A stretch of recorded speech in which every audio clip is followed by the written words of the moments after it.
Buenos días con todos. ¿Se me escucha, por favor?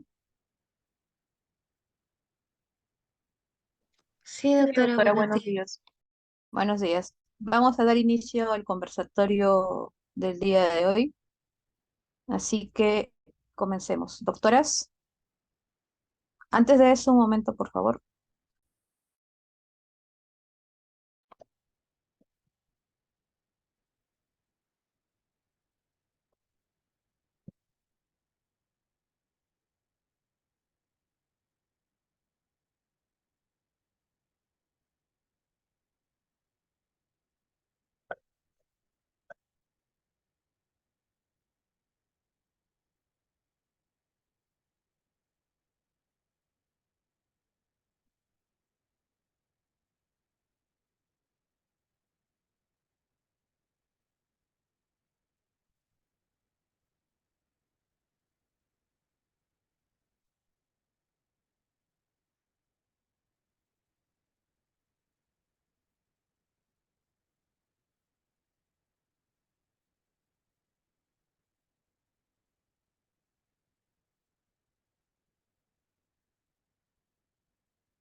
Ramírez Meiguay Diana.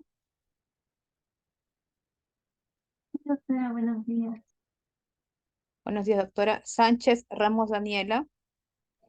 Presente, doctora, buenos días. Buenos días. Torres Tarazona Brenda. Presente, doctora, buenos días. Buenos días. Trujillo Loja Vilma. Presente, doctora, buenos días. Buenos días. Ramos Mesarina Nicolás. Presente, doctora, buenos días. Buenos días. Sandoval Roncales Jennifer.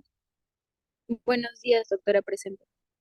Buenos días. Ordóñez Neira Santiago. Ordóñez Neira. Sosa García María. Presente, doctora, buenos días. Buenos días. Butrón Verástegui Victoria. Presente, doctora, buenos días. Buenos días. Carpio Gómez Gloria. Presente, doctora, buenos días. Cabrera Muñoz Valeria. Presente, doctora. Damián Pampas Emily. Presente, doctora, buenos días. Buenos días. Bedriñana Mendoza Irma. Presente, doctora, buenos días. Buenos días. Caballero Marcelo Erwin. Presente, doctora, buen día. Buenos días. Alberti Chomón Renzo. Alberti no está, ¿no? Y tampoco Ordóñez. Vegaso Arteaga No, Rocío. doctora, Vegaso Arteaga Rocío. Presente, sí está. doctora Vegaso, buenos días. Buenos días.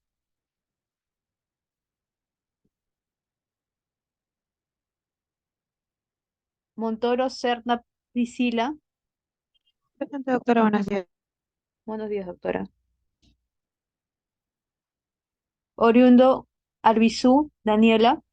Presente, doctora, buenos días. Buenos días, doctora. Huamancayo Marín Dorcas. Presente, doctora, buenos días. Buenos días, doctora. Ochoa Loaiza Héctor. Presente, doctora, buenos días. Buenos días, doctor. Y Nostroza Coral Jorge. Presente, doctora, buenos días. Buenos días. Mendoza Fajardo Joana. Presente, doctora, buenos días. Buenos días. Carpio Gómez Ricardo. Carpio. No está Carpio. Charapaqui Jacinto Sandra. Presente, doctora, buenos días. Buenos días, doctores. Entonces falta Ordóñez, Alberti y Carpio, ¿no? No están presentes. No le Doctora, escucho, doctor. discúlpeme, Se ¿me escucha escucha? recortado. ¿Quién es? Sí. Doctora. ¿Quién es usted? Sí, ¿quién es usted, doctor? ¿Apellidos? Disculpe, doctora, Ordóñez está presente. Ya. Ordóñez. Ok, listo. Alberti, Carpio. Ok. Bueno, doctores, el día de hoy vamos a comenzar con el conversatorio clínico terapéutico. Al igual que las actividades que realizamos como los cursillos y seminarios, la idea es que todos participen. El hecho de que sea un grupo el destinado a presentar el conversatorio no quiere decir que el resto no lo haya preparado.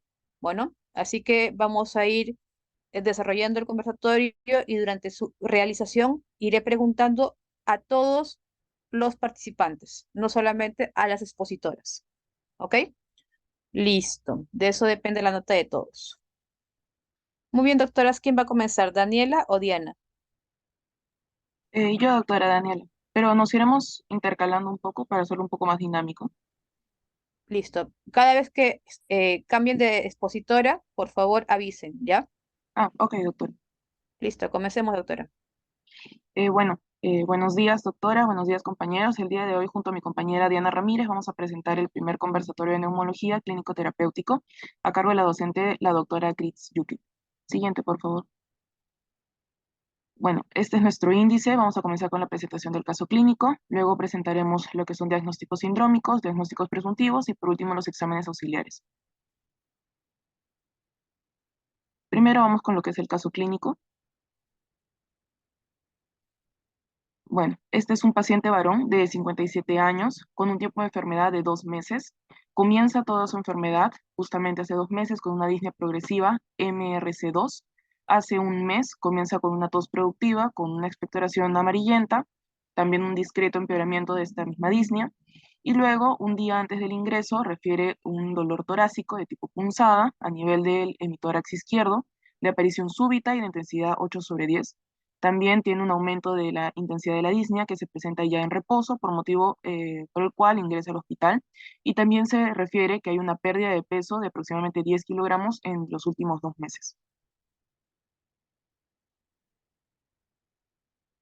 Como antecedentes personales del paciente, tenemos que tiene diagnóstico de hipertensión arterial en tratamiento, diabetes mellitus tipo 2 también en tratamiento, y que tuvo TB pulmonar en el 2005, también con un tratamiento completo por 6 meses. Además de esto, se menciona que su ocupación es comerciante, no presenta alergias, como algún producto tóxico de consumo, tiene el alcohol ocasionalmente, es un exfumador hasta hace 10 años de 10 cigarrillos al día. Muy bien, doctora. Un momento ahí. Retroceda a la parte del relato cronológico. Muy bien. Del relato cronológico, ¿qué es lo que le llama la atención, doctora? Bueno, básicamente la disnea que es progresiva, que va pasando de lo que es MRC2 hasta llegar a ser a disnea al reposo, y también igualmente lo que es la aparición de la tos y sobre todo también la pérdida de peso de los 10 kilos en 2 meses. Ya. Eh, para comenzar, entonces, ¿qué tipo de inicio tiene la enfermedad, no? ¿Y qué curso tiene? Eh, bueno, el curso vendría a ser progresivo y de inicio, mm, pod- bueno, tendría que ser en este caso el insidioso, vendría a ser. Mm, mm, mm, Insidioso. Porque llama la atención que es un paciente que tiene disnea de 2 meses de evolución, que conforme pasa el tiempo se suma más sintomatología, pero lo que lo trae a emergencia no es lo que sucede hace 2 meses, sino es otro tipo de cuadro, ¿no? Claro, vendría a ser entonces un inicio súbito por el dolor punzante que presenta justo ese día del ingreso, bueno, un día antes. Entonces, ¿es súbito o insidioso? Súbito, doctora, de curso Y progresivo. y los 2 meses previos. Bueno, eso Por vendría a eso ser el dentro, curso de la enfermedad. por eso dentro, un momento, no, no, no, no. El inicio puede ser insidioso, perdón, ¿cómo se llama insidioso? O sea, el inicio es insidioso o es brusco, ¿no? Y el curso, obviamente, progresivo. Dentro de lo que es semiología, hablan ustedes de lo que es un paciente puede tener un tiempo de enfermedad, ¿no? Pero obviamente, dentro de una enfermedad crónica pueden suceder cualquier tipo de exacerbaciones, ¿no? O algún tipo de complicación de la misma enfermedad que lo puede traer al paciente a pedir una atención médica, sea en emergencia o consulta externa, etc. Entonces, a eso se le llama episodio actual, ¿no? Que son dos cosas distintas. ¿No, doctora? Sí, doctora. Ya, entonces, nuevamente, ¿qué llama la atención de este cuadro clínico? Es un paciente que inicia con 2 meses de enfermedad, ¿no? Y que aparentemente hay algo que lo descompensa, ¿no? Que es el motivo por el cual el paciente acude al hospital por emergencia, ¿no? Entonces, estamos hablando de una enfermedad de inicio. ¿Qué inicio tiene?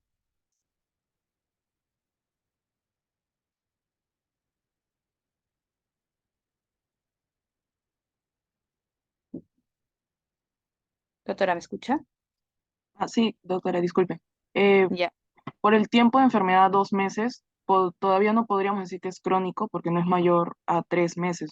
Entonces vendría a ser agudo o reagudizado. Doctora, cómo se cataloga la enfermedad según el inicio semiológicamente? ¿Cómo puede ser?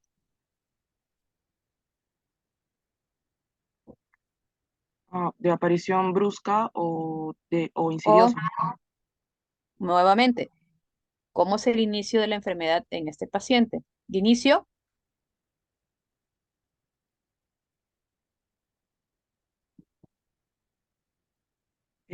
Brusco. 2 meses va a ser brusco. Mm, no, vendría a ser insidioso. Sí, Insidioso, doctora. Estos son conceptos que ustedes tienen que manejar en lo que es semiología. Es un paciente con un tiempo de enfermedad de inicio, con enfermedad de inicio insidioso, curso progresivo, cuyo episodio actual es de inicio, el episodio actual es de inicio. Brusco. Por eso, doctora, la idea de presentar una historia clínica es analizar la historia clínica, ¿no? Vuelvo a repetir, un paciente puede tener una enfermedad de larga data que por cualquier motivo no lo lleva a consultar, pero esa enfermedad puede cursar con exacerbaciones o empeoramientos durante su proceso. Entonces estamos hablando de un episodio actual. El episodio actual que lo trae a emergencia o al hospital sí es brusco, pero el paciente tiene una enfermedad de inicio insidioso. ¿Bien? Paciente con enfermedad de inicio insidioso, curso progresivo, cuyo episodio actual, lo que le trae emergencia, y veremos por qué lo trae emergencia, es de inicio brusco. Son dos cosas distintas. Un mismo paciente puede tener diversas alteraciones o diversas presentaciones de la misma enfermedad en el transcurso del tiempo. Yo no puedo distinguir o no puedo, ¿cómo se llama? Dividir las enfermedades así tan simplemente. Tengo que analizar la historia clínica. El episodio actual sí es brusco, pero la enfermedad es de inicio insidioso, curso progresivo. ¿Ok? A ver, muy bien, doctora. A ver, un momento.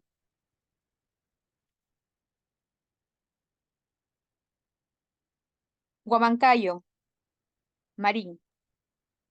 Presente, doctora. Buenos días, doctora. Dígame cuáles son los signos y síntomas principales del relato cronológico en este paciente. Ya la doctora ha presentado al paciente. Hemos acordado que es un paciente que tiene una enfermedad de inicio insidioso, curso progresivo, cuyo episodio actual, sí, el episodio actual es de inicio brusco. ¿Cuáles serían los síntomas y signos principales que usted tendría en ese paciente?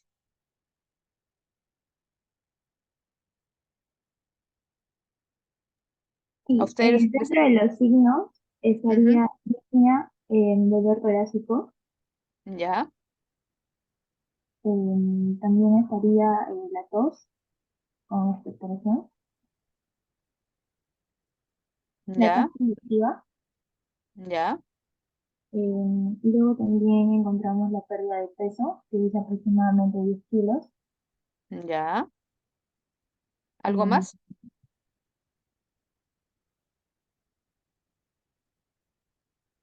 no, creo que eso sería todo. Eso sería todo. Muy bien, doctora. ¿Listo? Entonces, eso con respecto al relato cronológico, ¿no? Tenemos a un paciente con una enfermedad de 2 meses de evolución que se exacerba o o empeora por algún motivo. No sabemos cuál, pero empeora. ¿Listo? Muy bien, doctora. Pasemos al examen, a los antecedentes, por favor. Listo. Ahí nos detenemos otro momento más.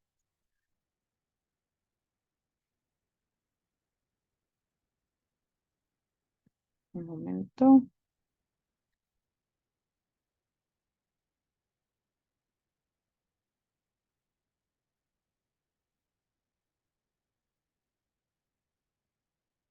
Caballero Marcelo.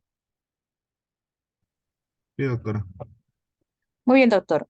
Dígame, eh, ¿qué le llama la atención de los antecedentes personales del paciente?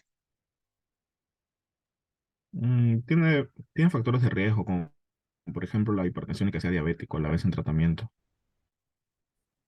Además, Se le también... entrecorta, doctor. Ya, Trate ¿se me de escucha bien mejorar ahora? su audio, por favor.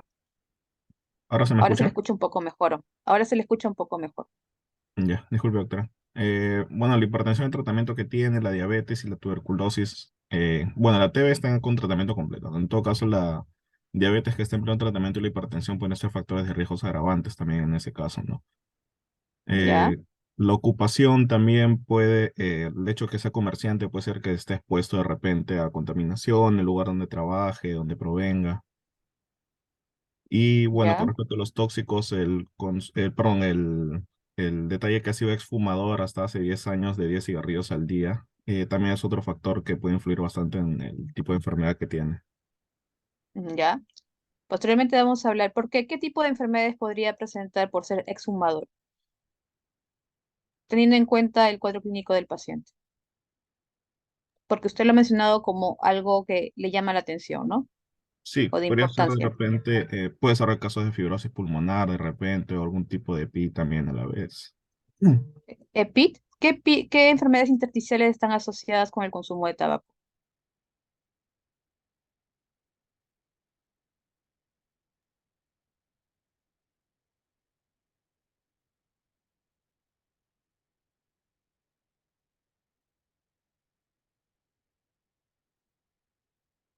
Doctor, ¿lo escuchó?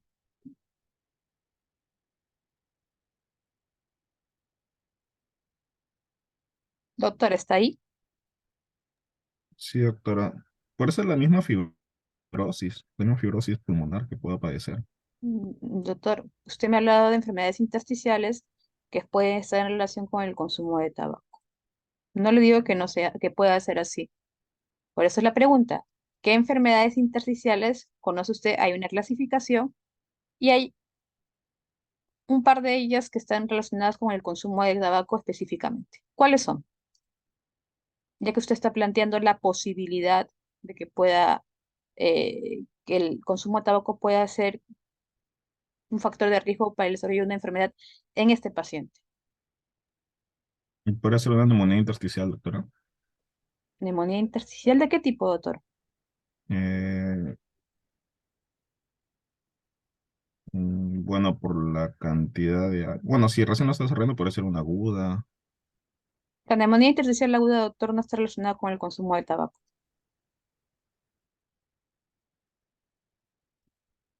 ¿Cuál de las dos entidades está relacionada? Si se refiere a la neumonía intersticial aguda, esa no es. ¿Cuál conoce usted? No me parece mal que usted esté pensando en eso, ¿no? Ya veremos si es o no es, puede ser o no puede ser, ¿no? Aunque el tiempo de enfermedad sería un poco más prolongado, ¿no? Pero, me parece bien la observación. Entonces, como usted ha hecho la acotación de que puede ser en relación con el consumo de tabaco, por eso le pregunto, ¿qué enfermedades son? ¿Cuál de las dos entidades?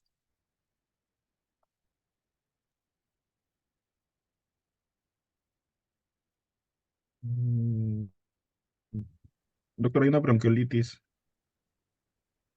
Por eso le pregunto, doctor, ¿cuál es? Usted me está hablando de enfermedades intersticiales. ¿Cuáles son las dos relacionadas con el consumo de tabaco? Esa es una clasificación última de enfermedades intersticiales. ¿Cuáles?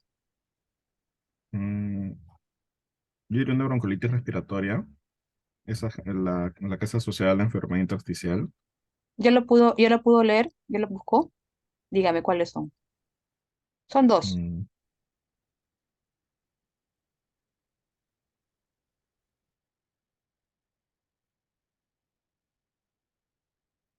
¿Mm?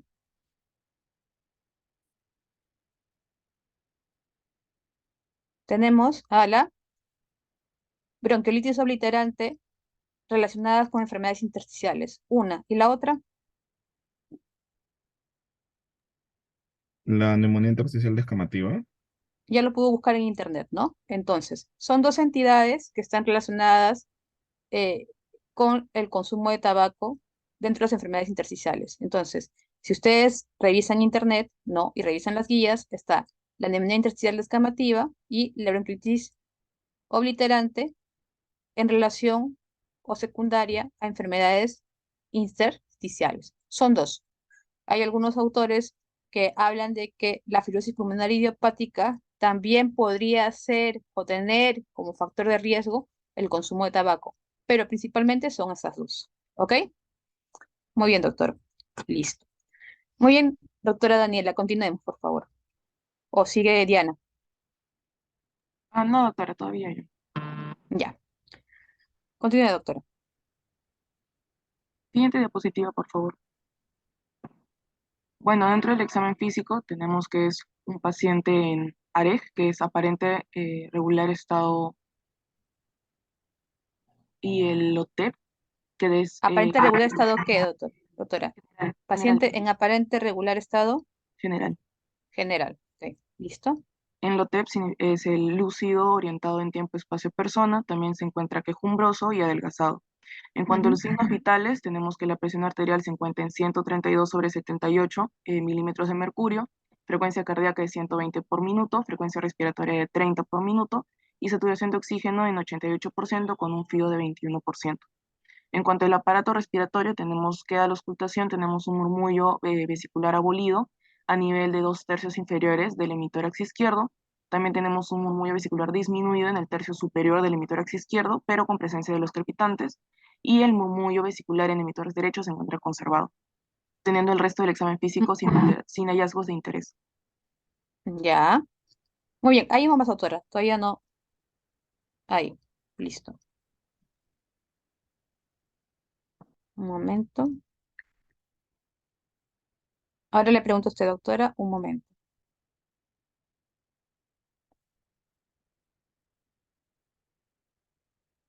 Mm, Carpio Gómez Ricardo. Carpio creo que no estaba, ¿no? Perdón.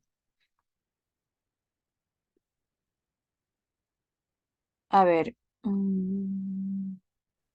doctora, estoy Ochoa. presente. Doctora, yo he llamado lista inicialmente y usted no respondió. Estaba estaba ¿Cómo? en ciertas convenciones del CIN, doctora. Es que estaba rotando, doctora. Mi Ya, compañero Renzo, por eso ninguno de los dos respondió. entonces, cada vez que pase eso, doctor, ustedes tienen que hacer presente que están en la actividad, si no para mí es falta, ¿ok? ¿Quién más falta? ¿Quién más se ha Ernesto Alberti, doctora. Justo hemos salido hace media hora, por eso no podemos contestar. ya tienen que, doctores, nuevamente, si se unen al caso clínico tardíamente, tienen que comunicarse y decirte que recién están asistiendo y el motivo, si no para mí es falta. Ya que están aquí, doctores, cuénteme, ¿qué le llama la atención del examen físico en este paciente? En este caso, su frecuencia cardíaca principalmente, ¿no? Está en 120 y la saturación está en menos de 90. Y bueno, frecuencia Todo, respiratoria sí. todo completo, doctor. ¿Qué más le llama la Eh, atención? Respecto a los signos vitales, en este caso, bueno, analizando el examen que se encuentra quejumbroso, ¿no? Y adelgazado básicamente probablemente por el dolor que presenta, ¿no? Y Ya, adelgazado por la pérdida de los 2 kilos, ¿no? Supongo que tiene que ver relación a eso. En caso de los signos vitales, se observa la presión arterial normal, pero, o sea, la diferencial está en 55 milímetros de mercurio, ¿no? Entre la diastólica y sistólica, pero tiene que ser mayor. La frecuencia cardíaca está aumentada, la frecuencia respiratoria también está aumentada y la saturación está menor a 90, ¿no? Tengo 88%. Un FIO ya, 2 de con 21. propiedad, ¿cómo se llama frecuencia cardíaca aumentada? ¿Cómo se llama semiológicamente? Taquicardia, Con doctora. presencia de, ya. ¿Y la frecuencia respiratoria Taquipnea. aumentada? Entonces, Taquipnea. ustedes van a ser médicos, ¿ok? Entonces, hablo de un paciente que se encuentra quejumbroso, adelgazado, que concuerda con la historia clínica donde hay una pérdida de peso aparentemente de 10 kilos, ¿no? Que llega a emergencia, taquicárdico y taquipnéico. ¿Qué más? En este caso con una saturación disminuida, ¿no? 88%. ¿Cuánto es la Y saturación normal en un paciente? ya están de mayor a 95. En sí es mayor a 97, pero considerado mayor a 95. ¿97%? ¿Así? Mayor a 95%, hasta 100%. Por encima del 5%, doctor. Sí, Entonces está 95. desaturando. ¿Qué le llama la atención en el examen físico?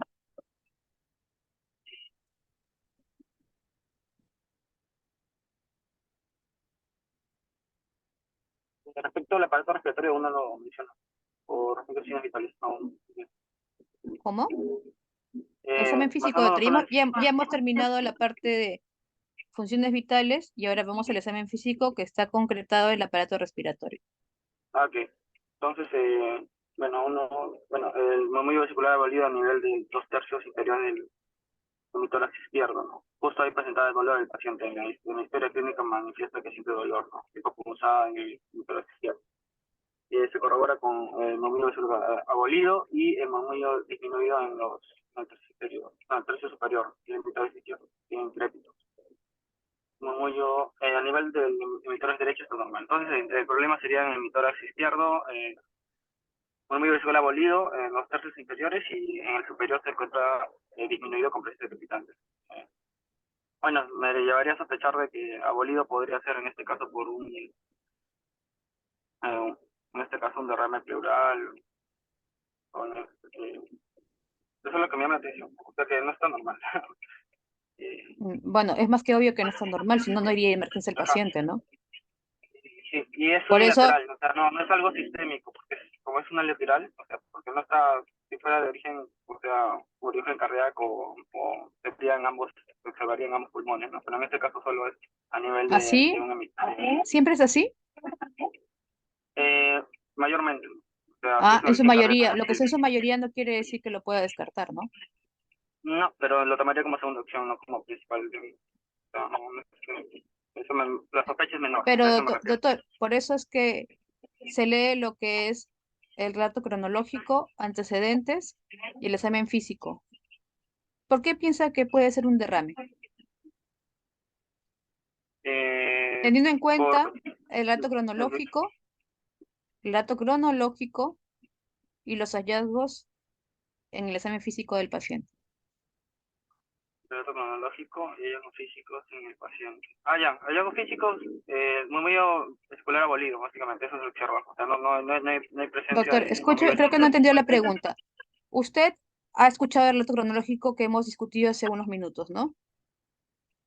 Sí, doctora, lo leí antes Ya, de... ya. Entonces, el diagnóstico se basa en lo que es el examen físico, Signos y perdón, síntomas y... doctor, escúcheme. Se basa eh, en el relato cronológico y mis hallazgos en el examen físico. Con el relato cronológico que tiene el paciente, ¿usted plantaría derrame pleural? ¿Cómo es el dolor torácico que presenta este paciente? tipo pulsada. ¿Qué más, doctor? ¿De aparición? Aparición súbita. Ok, sí. Entonces, esa aparición súbita no es... eh, ¿Cómo? sí, es de aparición súbita, doctora, tipo pulsada. O sea, por el tipo de aparición creo que sí lo descartaría, porque derrame es progresivo. Por eso, doctor, mi pregunta es muy clara. La cosa no es responder por responder. Es Ujú. en base a lo que estamos conversando y lo que tenemos en el examen físico, por eso es mi pregunta. ¿Qué le llama la atención y qué pensaría usted como médico si ese paciente le llega a emergencia?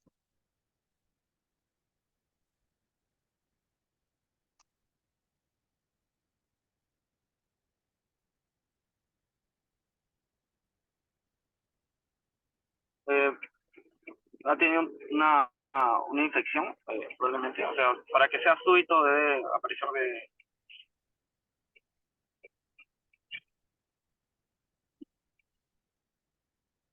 por los crépitos también, ¿no? Crepitantes superiores. La verdad, doctora, no sabría qué decir. Pero, doctores, por eso se le da el conversatorio desde hace una semana. Se supone que el conversatorio no solamente son para las expositoras, son para todos. El conversatorio lo analizan todo el mundo y cada uno tiene que tener su precisión diagnóstica, porque si no, entonces, ¿para qué existe un conversatorio? El trabajo del conversatorio no es para los expositores, por si acaso, ¿ah? El conversatorio tiene una nota para todos.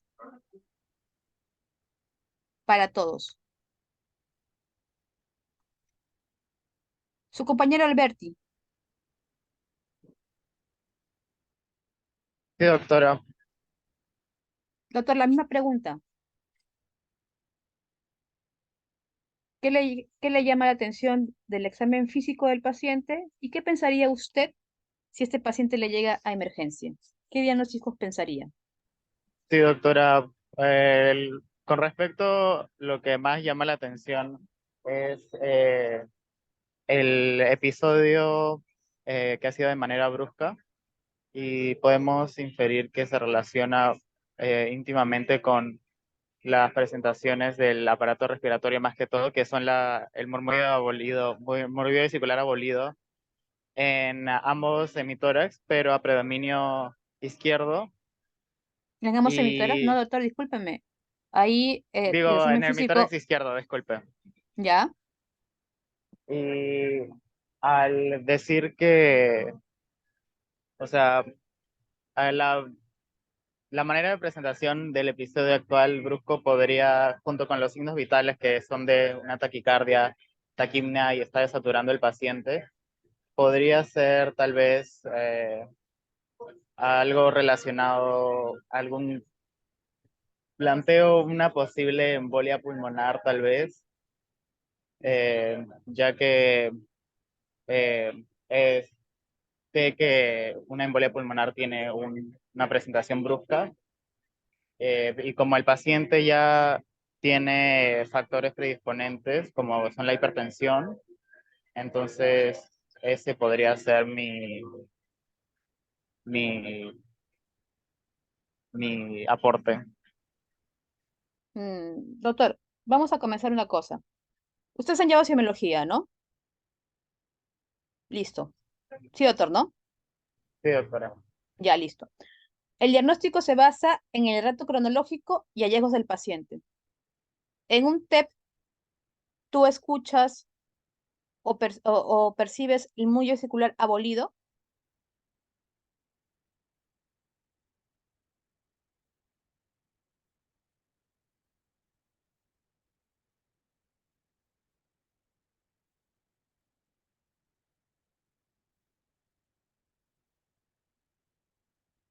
Doctor, lo escucho.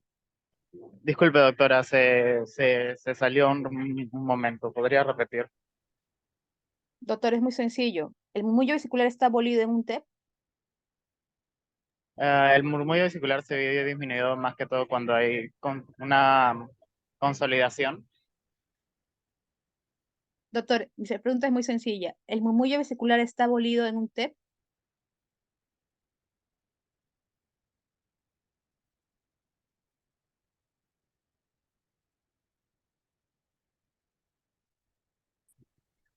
La respuesta sería no, doctora. ¿Y qué tiene el paciente en la ocultación? Murmullo vesicular, sí. Entonces, doctor, su aporte. Um, no, no me, no me acordaba de ese detalle, doctora. Por Solo me eso, estaba fijando más en el inicio brusco, más que todo. por eso es que se llama historia clínica. Sí. En base a la historia clínica y el mullo vesicular abolido, ¿qué plantearía usted? Que no sea un TEP. Puede ser EPOC, también tiene los antecedentes de que ha sido fumador. Yo baso mi diagnóstico en base a antecedentes o en base a historia clínica y examen físico. En historia clínica y examen físico. Muy bien, Como doctor. Nuevamente vuelvo a repetir, es un paciente que tiene tiempo de enfermedad de 2 meses, con disnea progresiva, que se suma a tos con expectoración, pérdida de peso, que acude actualmente por un episodio de inicio brusco, con dolor torácico a nivel del mitoras izquierdo, y obviamente con cuadro de saturación, que le está condicionando taquicardia y taquipnea en el paciente. Y en los hallazgos tengo murmullo vesicular abolido en 2/3 inferiores del emitoras izquierdo, con presencia de crepitantes en el tercio superior. ¿Qué plantearía con eso, doctor? Ese paciente le llega a emergencia.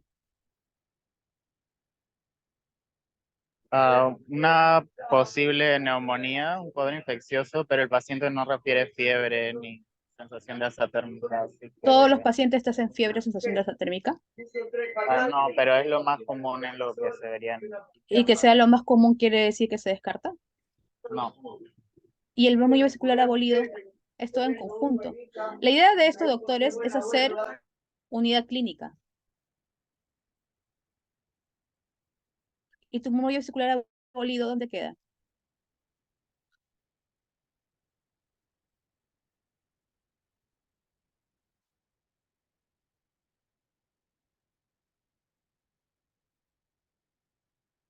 Doctor, lo escucho.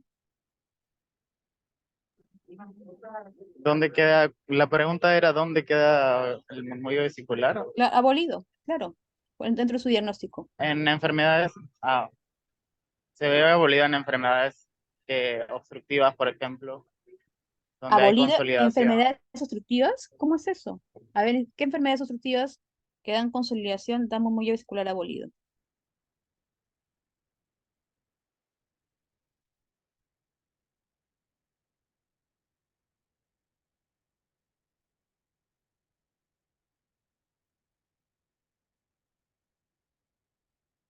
Lo escucho, doctor.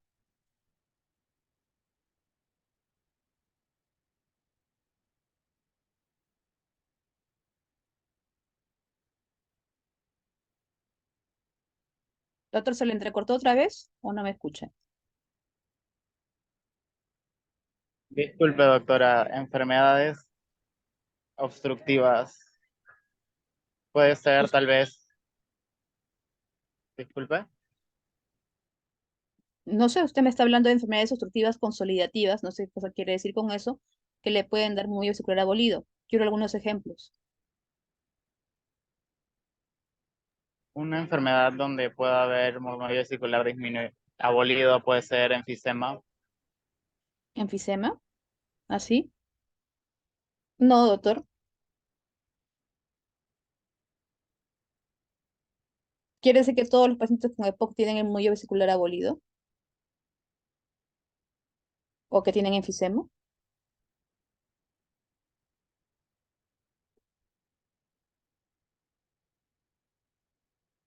¿Algo más que tenga que aportar, doctor? Ah, bueno, también llama la atención la pérdida de peso Doctor, significativa por de 10 eso kilos. vuelvo a repetir, el diagnóstico no es ir disparando por disparar, es unidad clínica. Por eso está el relato cronológico, se le brinda antecedentes del paciente y se le brinda el examen físico. Yo tengo que hacer un conjunto, un resumen de todo eso y llegar a una conclusión. Es sencillo. ¿Algún otro aporte que tenga que dar aparte de lo que me está diciendo? También se podría plantear una posible genética maligna. Pero el murmullo vesicular abolido, ¿qué pasa, doctor, entonces? ¿Por qué lo explicaría?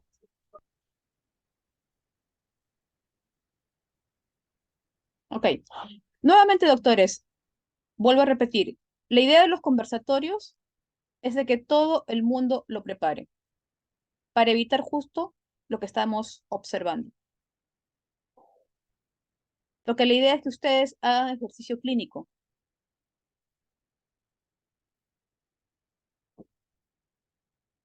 Doctora Daniela o Diana, no sé quién va a continuar, por favor. Con esto me di cuenta que nadie preparó el conversatorio. Siguiente. Bueno, acá tenemos algunas causas o la explicación del por qué hay una disminución o abolición del murmullo vesicular. Hay Ujú. dos opciones. La primera es que no se produzca el murmullo como tal o que no se transmita. En el caso en que no se produce, puede ser por una alteración en el mismo parénquima, como por ejemplo en el caso de una condensación o un enfisema o una telectasia, una obstrucción de vías respiratorias, donde también podríamos encontrar la telectasia, una disminución del movimiento del músculo respiratorio, como por ejemplo en una enfermedad autoinmune como la esclerodermia. Y después tenemos la otra opción que es que no se transmite como tal, como por ejemplo cuando hay presencia de lo que es líquido, algún tipo de líquido, como por ejemplo podría ser sangre o pus, eh, kilomicrones o aire en la pleura, como en un derrame pleural o en un neumotórax. Luego tenemos el engrosamiento de la misma pleura por el caso de la fibrosis o un engrosamiento de la pared torácica como obesidad, o también se podría ver, por ejemplo, en casos de anasarca. Siguiente diapositiva, por favor. Bueno, por último, en esta parte tenemos lo que es el hemograma. Primero tenemos leucocitos en 6.220, lo que nos da que no existe leucocitopenia ni leucocitosis. Luego tenemos neutrófilos en 4.466 células por milímetro cúbico. Tampoco existe ni neutrofilia ni ne- neutrofilosis. Luego no tenemos desviación a la izquierda, Neutrofilia es neutropenia, doctora. perdón, de neutrofilia y neutropenia. No existe lo que es la desviación izquierda, entonces significa que no tenemos abastonados. Lo que sí tenemos es alteración en lo que es la hemoglobina, que tenemos en 11,10. En este caso, al ser un paciente varón, se espera que tenga entre 13 a 17 o incluso podría ser 13,5 a 17,5. El hematocrito tenemos en 31%. También tenemos alteración en lo que es el PCR, que lo tenemos en 309 miligramos por litro. En este caso, tenemos al ver esta elevación que podemos clasificarlo en leve, activa o en una infección bacteriana. Tenemos en parámetros de 10 a 40 miligramos por litro en lo que es inflamación leve o infección viral. Inflamación activa e infección bacteriana, tenemos que ya se eleva más a 40 a 200 miligramos por litro. Y en una infección bacteriana grave y quemaduras, podemos verlo en mayor de 200 miligramos por litro. Pero también buscando un poco más en literatura, nos mencionaba que en este caso, por ejemplo, al haber un PCR elevado sin la presencia de leucocitosis, podemos hablar de enfermedades crónicas, como por ejemplo lo que es una neoplasia, sin, ya que no presenta la infección. También en enfermedades inflamatorias, lesión o necrosis ística. Luego continuamos con lo que es proteínas totales de albúmina. En ambos casos se encuentra disminuido. Y también tenemos el DHL en 214, cuando lo normal es de 105 a 333 unidades internacionales por litro, aunque esto podría variar un poco según el laboratorio. Luego tenemos que las pruebas de función hepática son normales, se va a solicitar un gramicultivo, pero que va a salir negativo, y también se va a solicitar un Becken esputo seriado. Y por último, una radiografía de tórax. Siguiente diapositiva, por favor. Sí, continuando, ahora voy a exponer yo. Soy Diana Ramírez. En lo que concierne a los síndromes, eh, el primer síndrome que hemos planteado es el síndrome de condensación, pero cabe resaltar que el síndrome de condensación está dentro de lo que se conoce como los síndromes parenquimales. Ahora, enfocándonos al síndrome de condensación, en sí es la transformación del parenquima pulmonar como tal y va a tener características densas y compactas. Y esto va a generar que haya una privación de lo que es el contenido gaseoso como tal. Y algunas causas que pueden generar este síndrome de condensación va a ser la neumonía, la atelectasia, los tumores y el infarto de pulmón. Ahora, específicamente la atelectasia, lo vamos a definir como una disminución del volumen pulmonar, ya sea total o parcial, y en sí se van a clasificar de acuerdo a su mecanismo. Vamos a tener un mecanismo obstructivo que se va a diferenciar en lo que es intrínseco y extrínseco. Dentro de lo que son causas intrínsecas, vamos a tener tumores endobraquiales, vamos a tener tapones mucosos o cuerpos extraños. Y lo que es extrínseco, algunas causas son los tumores, adenopatías o masas mediastínicas como tal. En lo que es un mecanismo pasivo, va a haber una compresión por líquido, como lo que es un derrame pleural, por ejemplo, o aire, que es un neumotórax. En el mecanismo cicatricial, va a ser cicatrices que se van a encontrar en el bronquio, y esto puede ser una consecuencia de lo que es una tuberculosis o, por ejemplo, una fibrosis pulmonar. Y por último, vamos a tener la adhesiva, que va a ser una disminución de lo que es el surfactante pulmonar. Y si recordamos, esto va a ser producido por los neumocitos tipo 2 y esto va a evitar que el alveolo colapse como tal. Luego vamos a tener otra clasificación que es según el grado de volumen comprometido. Y esto va a hacer que ante una atelectasia va a haber un menor volumen en el hemitórax afectado, un menor volumen de aire. Va a haber una elevación diafragmática del lado afectado y también va a haber un desplazamiento de cisuras y mediastinos como tal. También va a haber una retracción costal que también vamos a poder observar en la ectoscopía del paciente y también una hiperinsuflación compensadora contralateral. Ahora, haciendo un resumen de lo que es atelectasia, dentro de sus clasificaciones, la más importante a nivel clínico va a ser la obstructiva, debido a que se menciona que esta puede generar un colapso parenquimal y en sí este colapso parenquimal puede desarrollar lo que es una insuficiencia respiratoria como tal. Algunas complicaciones que se pueden generar en lo que es un síndrome de condensación y específicamente hablando de atelectasia, es la insuficiencia respiratoria por una alteración que va a haber en ventilación-perfusión debido a este colapso parenquimal. Y también, como lo mencioné, que en el mecanismo obstructivo y a nivel intrínseco puede haber un taponamiento mucoso, puede ocurrir una neumonía, porque se menciona que una acumulación de mucosidad va a disminuir lo que es el clearance bronquial, como se denomina, y esto puede derivar en sí a lo que es una infección como tal.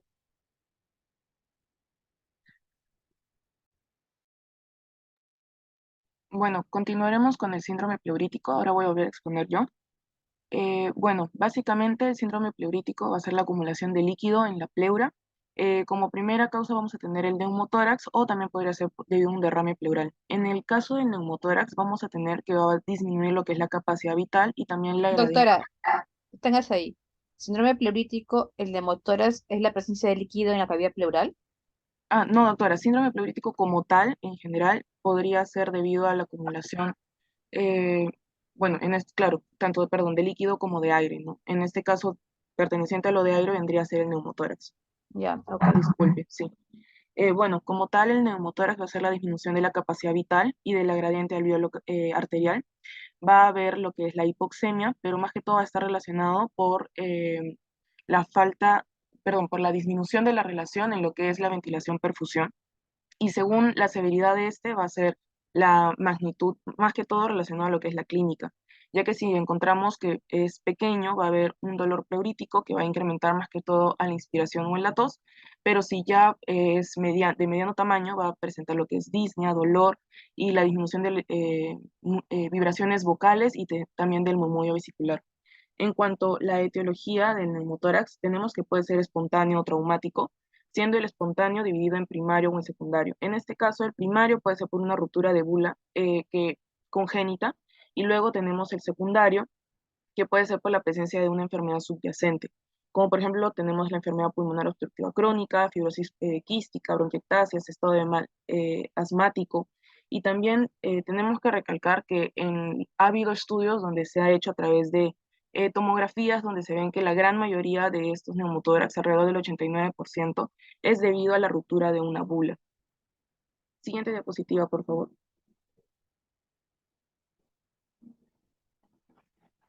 Bueno, en cuanto al derrame pleural, tenemos que en condiciones normales, lo que es el espacio pleural va a contener como máximo 25 mililitros de líquido. Se va a denominar a un derrame pleural como tal, a la acumulación anormal de este mismo líquido, ¿no? Primero tenemos que el 40% van a ser neoplásicos y se puede ver más que todo en cáncer broncogénico, que va a haber un derrame unilateral, un carcinoma ya metastásico bilateral, en linfomas y leucemias, mesoteliomas y también en neoplasias de pared torácica. En cuanto a a la clínica, tenemos que pueden ser un derrame de tamaño pequeño, donde más que todo va a ser asintomático, y que también cabe recalcar que puede ser que no se vea a primera instancia en una radiografía, por eso se recomienda tal vez la opción de usar una ecocardiografía. También tenemos lo que es la disnea, tos y dolor típico pleurítico. Todos ellos van a ser más severos conforme sea el derrame más grande. Tenemos como causas de derrame pleural que lo dividen en dos, puede ser según un trasudado o según un exudado. En el caso de un trasudado va a haber una insuficiencia cardíaca, puede ser por una insuficiencia cardíaca congestiva, que es el más frecuente. También tenemos que puede ser por cirrosis, por una afectación renal como un síndrome nefrótico, por pericarditis, hipoproteinemia, también puede ser por diálisis peritoneal, entre otros, y en el caso de que sea exudado, podría ser más que todo por una infección, como por ejemplo un micoplasma, o TB, neumonía también bacteriana o viral. Tenemos el caso de que sean tumores, pueden ser primarios, mesoteliomas, carcinomas. Tenemos también que sea un TEP, un tromboembolismo pulmonar, o también puede ser reacciones a fármacos, cirugías, abscesos, radioterapia, entre otros. Siguiente, por favor.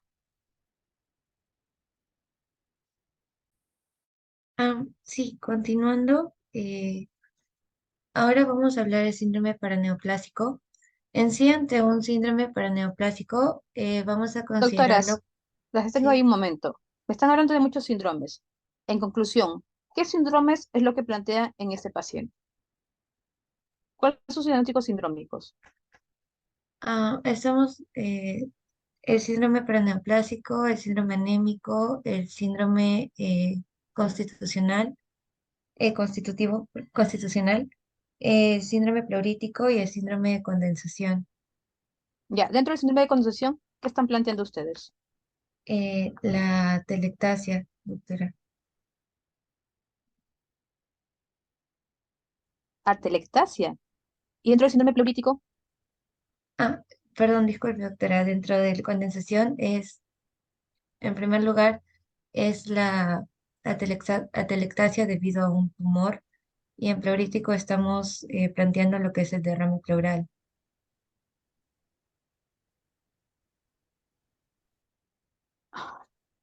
A ver, ¿por qué una atelectasia y un derrame pleural?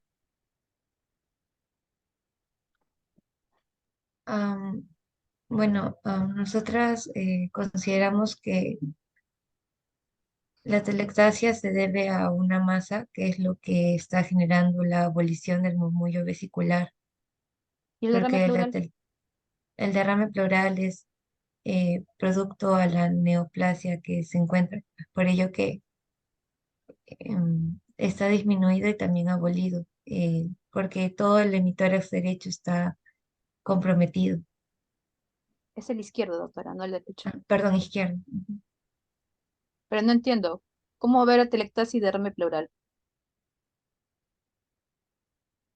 Doctora, más que todo lo que planteamos es la presencia de una masa en mi tórax izquierdo, más que todo por la abolición del murmullo vesicular, pero al mismo tiempo por la eh, prevale- sí, por la gran posibilidad de que dentro de que la misma neoplasia ocasione un derrame pleural, puede ser también que se haya visto también abolido, o sea, puede ser que la masa no ocupe todo el lóbulo del pulmón, pero al haber esta neoplasia produzca este derrame pulmonar que ha hecho que se llene de líquido todo el lóbulo y eso eh, se vea, por eso se da la abolición del murmullo e incluso la disminución del tercio superior del hemitórax izquierdo también.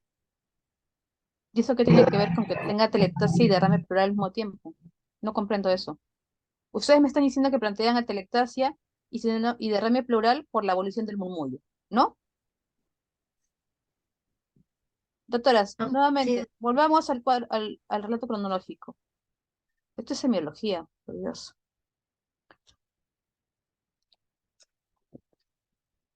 Relato cronológico, doctoras, vamos.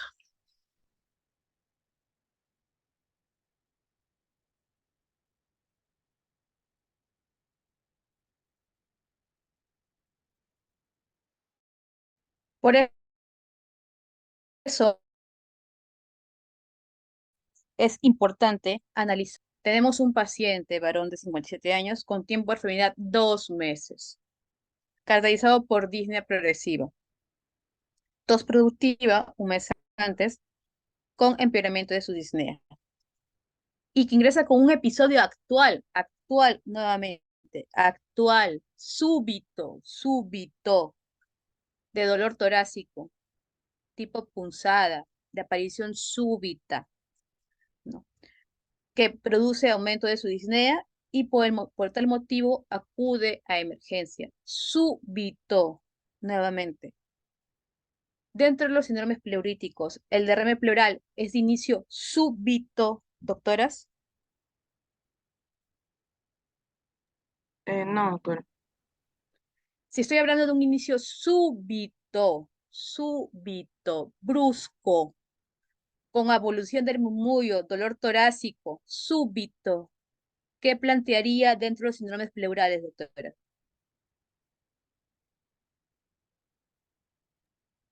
Sería un neumotórax, atención. Un neumotórax, doctoras. Neumotórax. Ahora tengo que ver por qué motivo mi paciente está presentando neumotórax. Vuelvo a repetir, los diagnósticos presuntivos son en base al relato cronológico de mi paciente.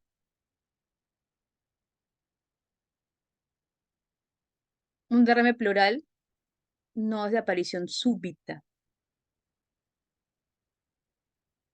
Si estoy planteando abolición del murmullo, obviamente, si yo en el examen físico te pongo hipersonoridad, timpanismo, obviamente, ¿no? Aquí la idea es que uno tenga que pensar, analizar, es súbito, neumotórax. Entonces, hay algo que me está condicionando que este paciente, aparte de eso, el paciente tiene otra enfermedad de base, pero lo que lo trae a emergencia es un neumotórax, doctores. Pero este paciente tiene disnea, tos con expectoración y pérdida de peso. La siguiente diapositiva, doctor. La siguiente diapositiva. ¿Qué antecedente? No, la previa, doctor. La previa. Antecedentes. Antecedentes. Antecedentes. Ahí está. Ah, sí, doctora, sí están antecedentes. ¿Qué antecedentes tiene mi paciente? Ah, que ha tenido TB pulmonar, Ha que eso. tenido tuberculosis pulmonar en un paciente con enfermedades cardiovasculares, hipertenso y diabético, que ha sido ex fumador. Bueno, que ahora me viene por un probable neumotórax. ¿Hay algo en los antecedentes, doctoras, que pueda hacer que mi paciente presente mi neumotórax? ¿Tiene antecedente de alguna enfermedad que le pueda dejar algún tipo de secuela que le pueda propiciar neumotórax?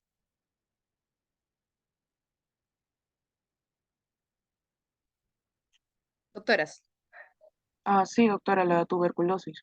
tuberculosis pulmonar, doctoras. Tuberculosis pulmonar. Tengo un paciente que me ha venido por un dolor torácico súbito que me produce abolición del murmullo vesicular en el hemitórax izquierdo, ¿no? Y tiene antecedentes de tuberculosis. La siguiente diapositiva, examen físico. Aparte que es fumador y todo lo demás, que también podría ser que tenga pues un paciente, una depresión maligna, etcétera. La siguiente diapositiva. Examen físico. ¿Qué hay en mi examen físico, doctores? Tengo abolición del murmullo, pero tengo aparte presencia de crepitantes y murmullo vesicular disminuido en tercio superior del hemitórax izquierdo. Perdón. Entonces, ¿qué me hace pensar en eso, doctoras? Aparte que puede tener su neumotórax, ¿qué más me hace pensar eso? Un EPOC. Tiene presencia de crepitantes, doctoras. ¿Qué me puede hacer pensar en eso? Un síndrome parenquimal, ¿no? Probablemente un síndrome de crepitantes, doctoras, crepitantes.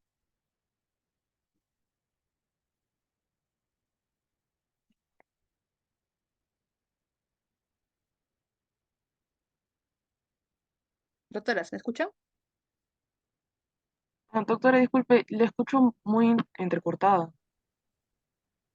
El paciente presenta crepitantes a la ocultación en tercio superior de mi tórax izquierdo. Me indica compromiso a nivel del parénquima pulmonar, ¿sí o no? Sí, doctora. Probable síndrome parenquimal. Dentro del síndrome parenquimal, ¿cuál de todas las opciones me puede dar presencia de crepitantes?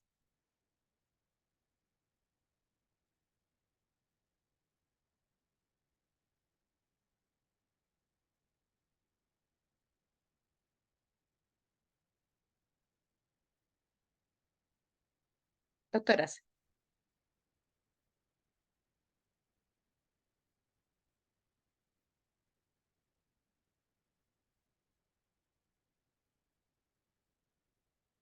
doctoras, ¿me escuchan? Sí, doctora. Dígame, dentro del síndrome parenquimal, los síndromes parenquimales, ¿cuál tiene presencia de crepitantes? ¿Cuáles son los síndromes parenquimales que conocen? El síndrome de condensación y el síndrome intersticial ¿Qué más? eh, son esos dos que indicaba la literatura, doctora, en lo que era síndrome parenquimal. Que no han hablado de atelectasia, Sí, pero eso no han estaba, hablado de síndrome cavitario. hemos hablado de atelectasia, pero dentro del síndrome de condensación. Dentro del síndrome parenquimal está el síndrome de condensación, el síndrome intersticial, atelectasia, el síndrome cavitario.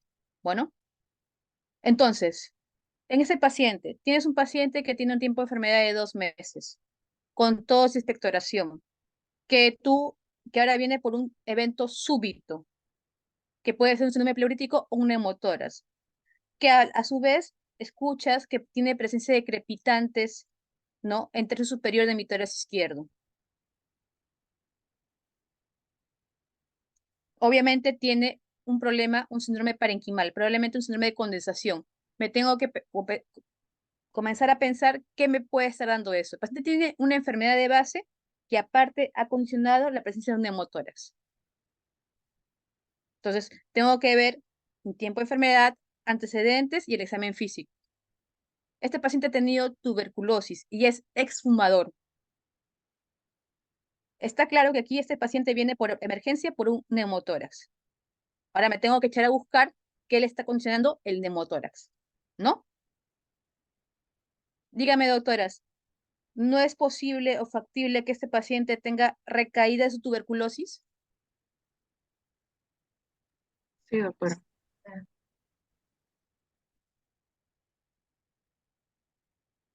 Por eso es que a la ocultación hay algo que me dice, me está diciendo, existe, este paciente tiene un síndrome, un compromiso parenquimal fuera que ahora venga por su neumotórax. O es eso, o tiene otra alteración, ¿no? Que le está condicionando la presencia de crepitantes a la ocultación.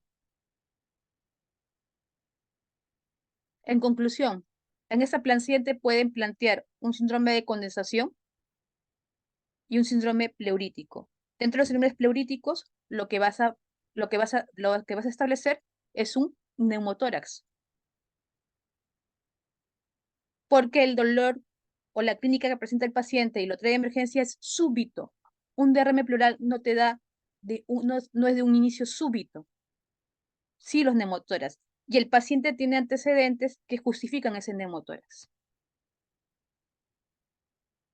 Fuera que el paciente tenga un síndrome anémico, un síndrome consultivo, etc., etc. Y es ahí donde planteo mis diagnósticos probables.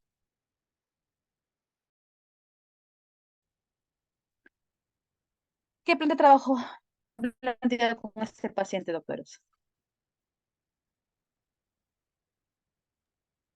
Doctor, el plan de trabajo que planteamos fue más que todo dirigiéndonos a que tenía presencia de una masa pulmonar. Pero tu clínica te decía masa pulmonar. O sea, está bien pensarlo como diagnóstico diferencial. O sea, la idea no es llegar al, ¿cómo se llama?, al diagnóstico definitivo, pero la idea es hacer ejercicio clínico. Yo tengo que plantearme primero mis diagnósticos sindrómicos. Diagnósticos, ¿por qué me hablan de un síndrome paraneoplásico?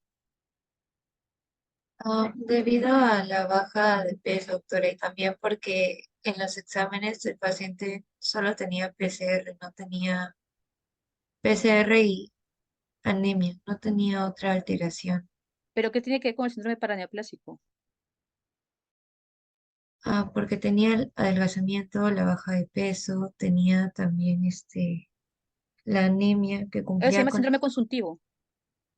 Síndrome Ah, consultivo. Estamos hablando de semiología primero. Y después que hago mis diagnósticos sindrómicos, voy al diagnóstico nosológico. sí, doctora, lo que pasa es que consultando la bibliografía, la mencionaba como síndrome de impregnación, esas características que el paciente presentaba.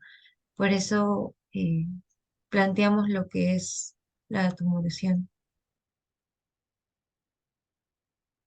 En fin, síndrome parenquimal, un síndrome de condensación, un síndrome pleurítico, que es en este caso un neumotórax por el tipo de presentación que tiene el paciente, un síndrome consultivo, si ustedes desean síndrome anémico, muy bien.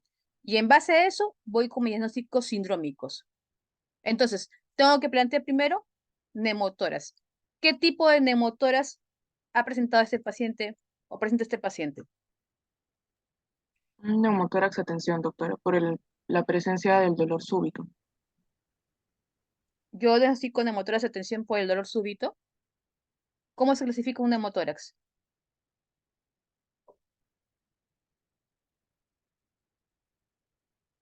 Ah, en espontáneos y en traumáticos. Dentro de espontáneos teníamos el primario, secundario, o traumático podría ser iatrogénico, no iatrogénico o iatrogénico. ¿Dónde entra este paciente dentro de la clasificación? Si tomamos en cuenta que es por el antecedente de tuberculosis, tendríamos que posicionarlo en secundario. Entonces, completo. Hablamos de un neumotórax Espontáneo secundario. secundario. Bien. ¿De qué lado? Izquierdo. Izquierdo. Perfecto. ¿Cuál sería tu siguiente diagnóstico? La insuficiencia respiratoria y el Insuficiencia EPOC. respiratoria. ¿Cuál sería tu siguiente diagnóstico? ¿En qué EPOC. contexto, por- ¿En qué contexto se está dando este neumotórax?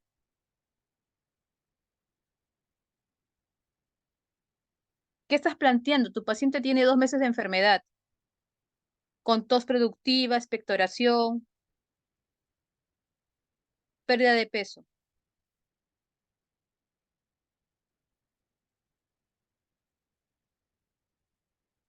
Tendría que ser secundario una infección por tuberculosis. Por eso, doctora, vamos en orden. Primero, tu paciente viene por un neumotórax espontáneo secundario del lado izquierdo, que le produce una insuficiencia respiratoria. Ahora, pero el paciente viene con 2 meses de enfermedad previamente.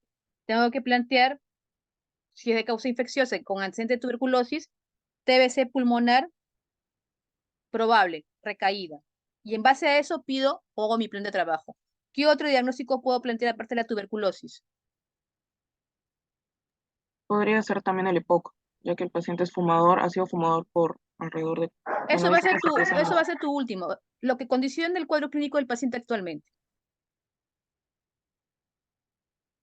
Aparte de eso, exfumador, ¿no? Ya. Ustedes han hablado de masa, bueno, ya. Descartar NM pulmonar. Y en base a eso, va a ir en mis exámenes de laboratorio, ¿no? ¿Qué más? ¿Qué otro diagnóstico? Ya, si ustedes quieren una enfermedad pulmonar obstructiva crónica. En base a eso, yo hago mis diagnósticos presuntivos y diferenciales. Y en base a eso, hago mi plan de trabajo. Podría ser una neumonía, doctora. Neumonía. Eso es lo que estamos hablando actualmente, doctora. Insuficiencia respiratoria en el contexto de un neumotórax espontáneo secundario izquierdo y en el cual tengo que descartar, obviamente, primero, TBC pulmonar recaída. Segundo, puede ser una neoplasia maligna, puede ser una neoplasia maligna, NM pulmonar. Y tercero, si ustedes desean, por el antecedente, un paciente con enfermedad pulmonar obstructiva crónica exacerbada o reagudizada, ¿no? En base a eso, tengo que hacer mis plan de trabajo. Si este paciente tiene un neumotórax, ¿qué le pedirían al paciente?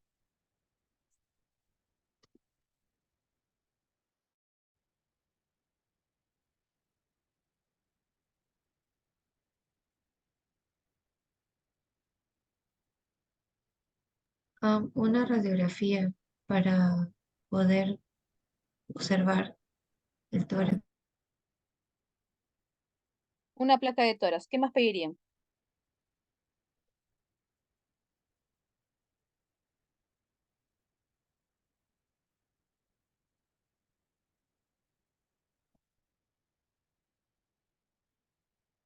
¿Cuál sería También su primer trabajo? para descartar si es que se trata del caso de una infección por tuberculosis, pedir beca en esputo y directo. ¿Ya? ¿Qué más? Una gasometría Una gasometría, tu paciente está en insuficiencia respiratoria. ¿Qué más? Una tomografía para ver si es que se trata de una metástasis.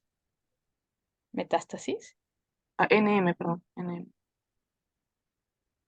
Tienes tu radiografía, constatas tus neumotoras y este paciente necesariamente va a tener que ir a una tomografía, ¿no? ¿Qué más pediría en este paciente si viene por emergencia?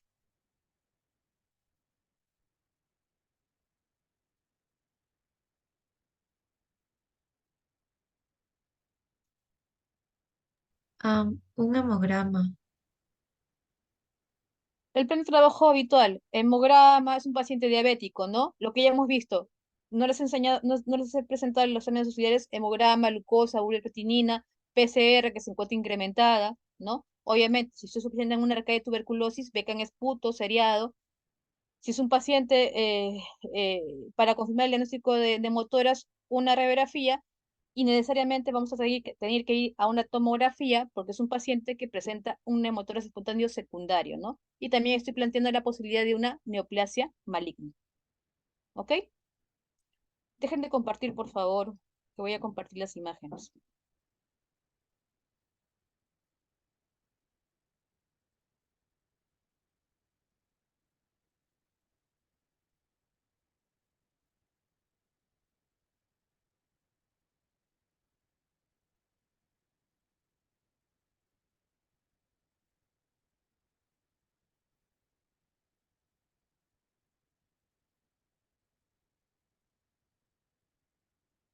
Ve mi pantalla, ¿no? ¿Sí? Sí, doctora. Ya. Esta es la placa de tórax del paciente.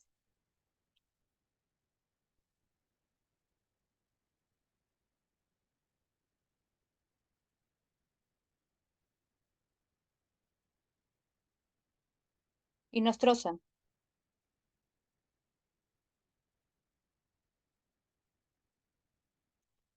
Jorge Inostrosa. Doctora. Doctor, descríbame la radiografía, por favor. ¿Qué hay en la radiografía?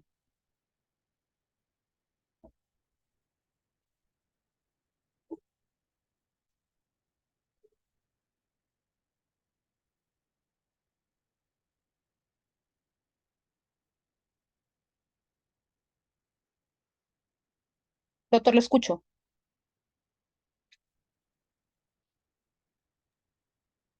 Doctora, eh, Sí, lo escucho. Descríbame la placa, por favor.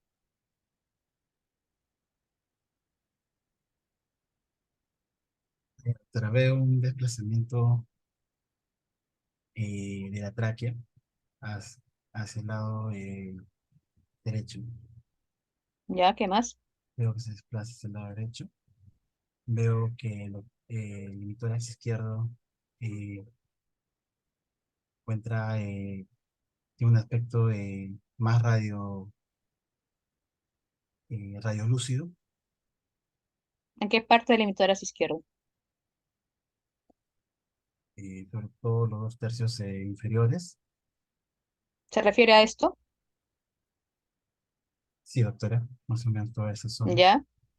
Veo ¿Ya? que eso es lo que hace desplazar al parecer a estructuras como la tráquea, lo que ¿Ya? sería congruente con lo que estamos planteando, doctora, con lo que usted nos ha planteado, que sería un neumotórax, aparentemente.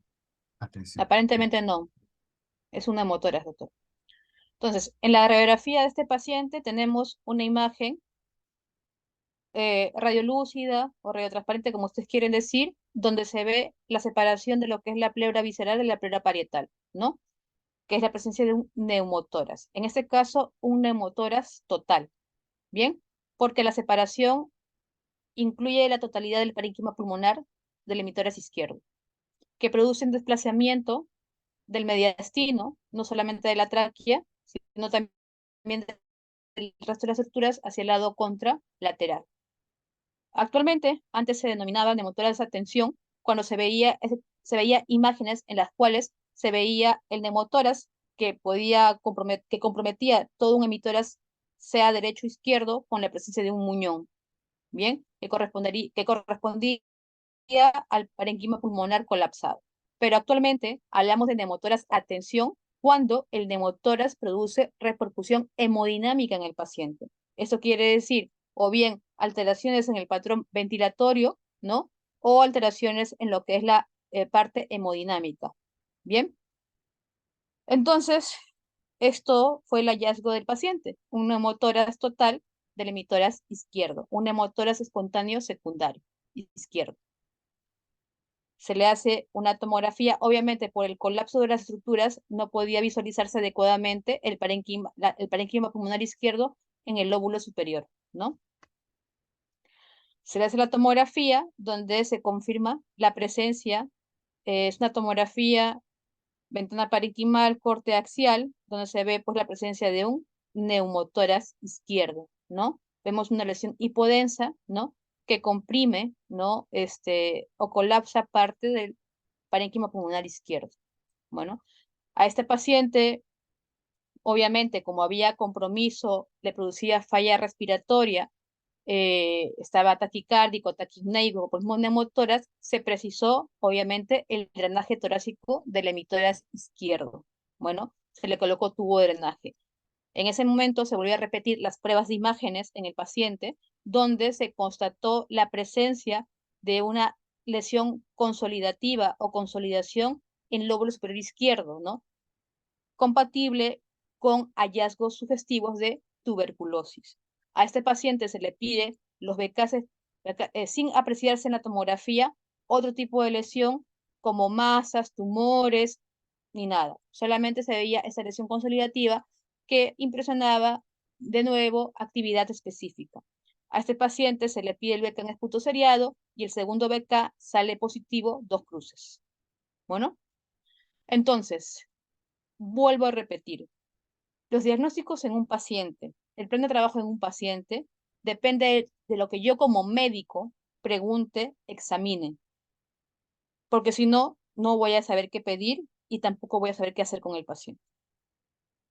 Ese paciente tiene una enfermedad de base, en este caso la tuberculosis, que recayó nuevamente con la misma infección, ¿no? Que ha presentado un episodio que ha desencadenado o que ha provocado que el paciente vaya a emergencia, de manera súbita. Los derrames pleurales no son súbitos, doctores. Los neumotórax sí.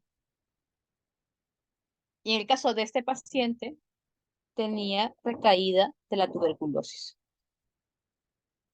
Que también puedo plantearme que el paciente puede ser que tenga una empresa maligna por los antecedentes de tabaquismo, sí, entra dentro de los diagnósticos diferenciales. Y como entra dentro de mis diagnósticos diferenciales, es donde yo planteo hacer mayores estudios como es la tomografía. Que este paciente podía tener también enfermedad pulmonar obstructiva crónica, efectivamente, pero tengo que primero constatar o ver qué diagnóstico presuntivo tiene mi paciente. Y en base a eso, hacer el plan de trabajo. Este paciente, una vez que sale positivo para el BK en esputo, se le pide las pruebas de sensibilidad rápida, en este caso el GIN-ESPER, que sale sensible a rifampicina. Y comienza nuevamente el esquema de isoniazida, rifampicina, tambutol y presinamida por espacio de 6 meses. Bien, hay que recordar que otros factores que van a corroborar o que van a, mejor dicho, ayudar, entre comillas, a que un paciente pueda presentar recaída de la enfermedad es un paciente diabético. De por sí un paciente diabético es un paciente que está inmunocomprometido. Este paciente se mantuvo con tubo de drenaje torácico por espacio de 5 días, se produjo la expansión del neumotórax y luego se retira el tubo de drenaje. Bien, dado de alta después de 7 a 10 días de estar hospitalizado. ¿Listo? Bueno, doctores, espero que el conversatorio que tengan o que presenten el próximo sábado sea revisado por todos. Bueno, porque la idea es de que el conversatorio lo revisen todos los alumnos. Porque la idea es esa, es hacer ejercicio clínico. No es disparar diagnósticos porque a mí se me ocurre, sino es en base a la historia clínica y el examen físico del paciente. ¿Alguna duda o pregunta?